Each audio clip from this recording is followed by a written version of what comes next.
Kasih karunia dan damai sejahtera dari Tuhan Allah Bapa kita dan dari anaknya Tuhan Yesus Kristus menyertai saudara semuanya.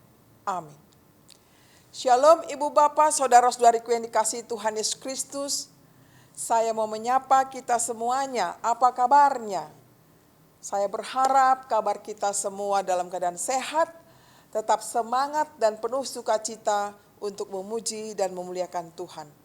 Baiklah, kita sejenak mau mendengarkan firman Tuhan sebagai renungan kita pada hari ini, Sabtu tanggal 7 Agustus 2021 dari kitab 1 Yohanes 4 ayat 9. Demikian bunyinya.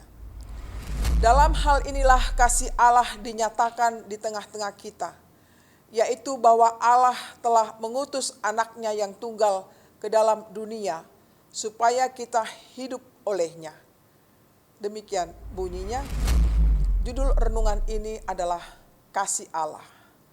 Saudara-saudariku yang dikasihi Tuhan Yesus Kristus, kasih Allah adalah kasih yang terindah dan terbesar dalam hidup yang kita terima. Kita menerima kasih Allah ketika kita menerima Yesus sebagai juru selamat dan Tuhan kita selama-lamanya. Kasih Allah itu nyata bagi orang percaya. Dia sendiri datang ke dunia di dalam diri Yesus Kristus, menyatakan kasih-Nya yang sesungguhnya. Dialah telah mati dan bangkit kembali demi menebus dosa-dosa kita. Kasih Allah itu sampai tak dapat terselami oleh pikiran-pikiran manusia. Kasih itulah merupakan karakter Allah yang sudah ditunjukkan sejak dulu, sekarang, dan yang akan datang. Tuhan mengasihi bukan karena kita mengasihinya, tapi karena memang itu merupakan tabiat Allah yang penuh kasih. Saudara-saudariku yang dikasihi Tuhan Yesus Kristus, belajar dari kasih Allah yang sangat besar sudah terbukti dengan Dia datang sendiri melalui anaknya yang tunggal. Dapatlah kita petik makna kasih Allah itu dan dihidupi oleh kita, yakni yang pertama, mengucap syukur kepada Tuhan. Jikalau bukan Tuhan yang bertindak dalam kasih-Nya, yakni menebus dosa dan menyelamatkan manusia, maka bagaimana keberadaan manusia sesungguhnya dan bagaimana akhir perjalanan manusia itu? Tanpa iman, tanpa pengharapan, tanpa kasih yang terjadi dalam diri manusia itu. Oleh karena itu patutlah kita bersyukur sekali akan kasih Tuhan tersebut. Dengan tindakan kasih Allah yang nyata, maka kita hidup di dalam kasih-Nya setiap hari. Dan mempraktekkan tentunya kembali akan kasih-Nya sebagai tanda ucapan syukur kita kepada Allah. Yang kedua, memberikan yang terbaik bagi Tuhan, yakni pengorbanan.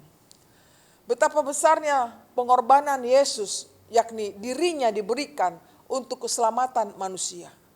Pengorbanan itu penting dilakukan orang percaya, yakni menolong orang lain yang sangat membutuhkan sesuatu dari kita. Misalnya waktu, pikiran, tenaga, materi, dan lain-lain. Sebagaimana kasih Allah itu nyata dan sudah terbukti secara sempurna diberikan kepada kita.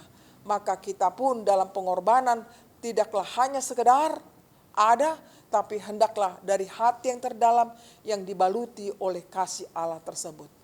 Yang ketiga, keteladanan. Allah menyatakan dirinya melalui pengutusan anaknya. Allah telah memberikan keteladanan kepada kita melalui kasih-Nya. Demikian kita meniru keteladanan Kristus yang penuh kasih itu. Landasan hidup kita adalah tentu kasih Allah tersebut. Artinya, dalam praktek-praktek kehidupan kita sehari-hari dilandasi oleh kasih Allah yang sungguh amat besar. Bila kita melakukan kasih terhadap seseorang, jangan pernah mengharapkan balas dari orang tersebut. Karena Allah sudah lebih dahulu mengasihi kita.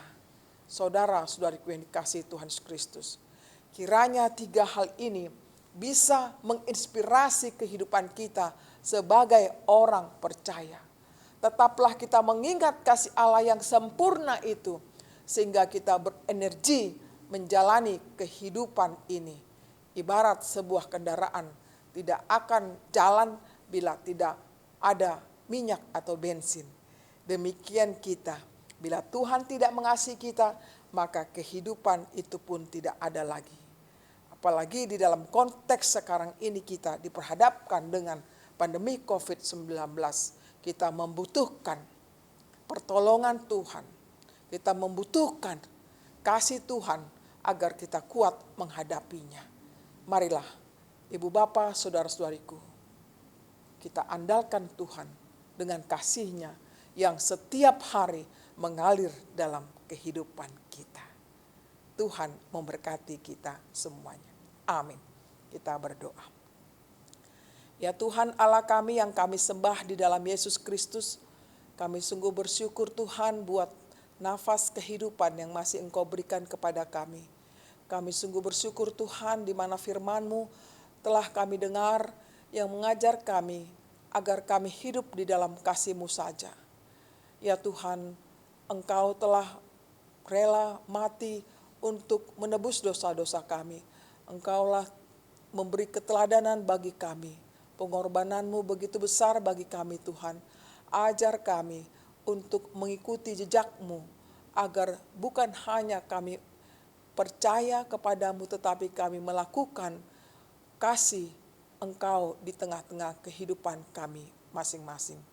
Tuhan, kami serahkan hidup kami dan seluruh jemaat-Mu dimanapun mereka berada. Kami berdoa bagi mereka yang sedang sakit, kami mohon kiranya kasih karunia-Mu untuk menyembuhkannya. Kami berdoa bagi mereka yang sedang kelaparan, yang akibat pandemi COVID-19 tidak ada pekerjaan Tuhan. Kiranya Engkau memberikan kehidupan, kecukupan bagi mereka. Kami juga berdoa Tuhan bagi keluarga-keluarga yang sedang berduka cita karena kehilangan orang-orang yang dikasihinya. Kiranya Tuhan memberikan penghiburan kepada mereka. Ya Tuhan, kami sadar hidup ini tanpa Engkau tidak ada artinya. Oleh karena itu, kiranya Engkau selalu hadir dalam kehidupan kami dari hari ke hari.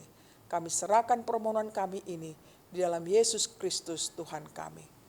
Terimalah berkat Tuhan, kasih karunia dari Tuhan Yesus Kristus dan kasih Allah Bapa serta persekutuan Roh Kudus menyertai saudara semuanya.